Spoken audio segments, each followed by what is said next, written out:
Let's continue to talk about the emotions, particularly the third part of anger. It is easy to see that the emotion that most threatens the established order is anger, because this emotion may lead people to rebel. Given the Confucian influence on Chinese medicine, I believe it is for this reason that anger plays such a predominant role among the emotional causes of disease. Anger makes Qi rebel, that is, to go on the wrong direction, and it is interesting to note that the Chinese character for rebellious Qi is Ni, which means rebellious, contrary, to counter, to disobey, to defy, to go against. It is easy to see that the social nature of this pathological movement of Qi.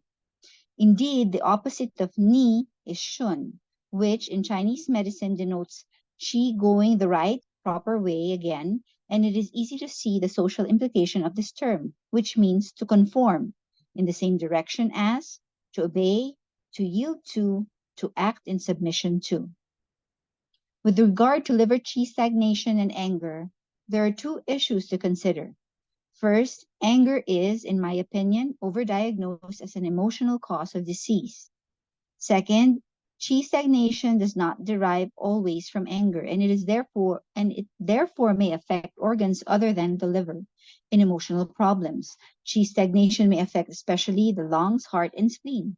It follows that when we diagnose qi stagnation in a patient, we should not assume that it is necessarily due to liver qi stagnation and to anger. Worry, sadness, grief, and guilt may all cause qi stagnation in the lungs and or the heart. How can we diagnose whether qi stagnation is due to the liver or to another organ? Apart from the difference in symptoms, the pulse is an important diagnostic factor. Generally, in liver qi stagnation, the pulse is wiry in all positions. In qi stagnation due to organs, the pulse is wiry only in that organ's position. Moreover, it may be tight rather than wiry. The lungs are a good case in point. In lung qi stagnation, the lung pulse is often very slightly tight, bearing in mind that the lung pulse should naturally feel relatively soft, and therefore it takes only a very small change to make it tight. In this case history, it is presented here to show how, in my opinion, Western therapists too sometimes overemphasize anger as an emotional cause of disease. A 33-year-old woman complained of a variety of physical symptoms, such as some skin eruptions on the arms, a slight breathlessness, some abdominal distension, and premenstrual tension. On an emotional level, she was depressed, and her immediate problem was a feeling of sadness deriving from the breakup of a relationship.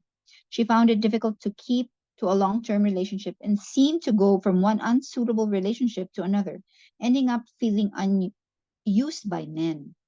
This patient had a history of sexual abuse from her stepfather when she was a teenager. She was under therapy, and her therapist suggested that she had repressed anger about the sexual abuse and that she should acknowledge it and manifest it. In my opinion, her pulse and other signs completely contradicted this analysis. Her pulse was weak and soft in general, and the weakest pulse of all was that of the lungs.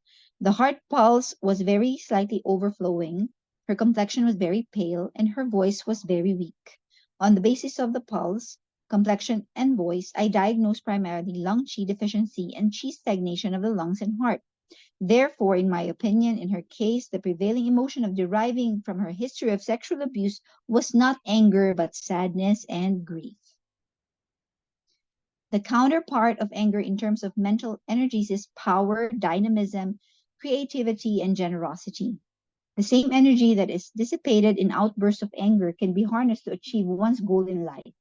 It is probably for this reason that the gallbladder, closely related to the liver, is said to be the source of courage. A strong gallbladder gives one the courage to make decisions and changes in one's life. This aspect of the gallbladder's function is obviously closely linked to the liver and the ethereal soul. If liver blood is deficient, there is fear. If liver blood is abundant, the person will be fearless and decisive. In summary of anger, the term anger should be interpreted broadly to include resentment, repressed anger, feeling aggrieved, frustration, irritation, rage, indignation, animosity, or bitterness. Anger makes qi rise, and many of the symptoms and signs will manifest in the head and neck, such as headaches, tinnitus, dizziness, red blotches on the front part of the neck, a red face, thirst, a bitter taste, and a red tongue with red sides. If the anger is bottled up, it will cause stagnation of liver qi.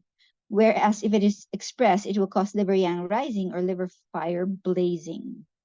Anger may sometimes disguise itself as depression. Anger may mask guilt. Anger can affect organs other than the liver, for example, stomach and intestines. Anger, like all other emotions, also affect the heart. Anger is probably overemphasized as an emotional cause of disease in Chinese books due to the Confucian's influence on Chinese medicine. Qi stagnation does not necessarily derive from anger, and it may affect organs other than the liver. In emotional problems, it especially affects the lungs, heart, and spleen. Thank you for your attention.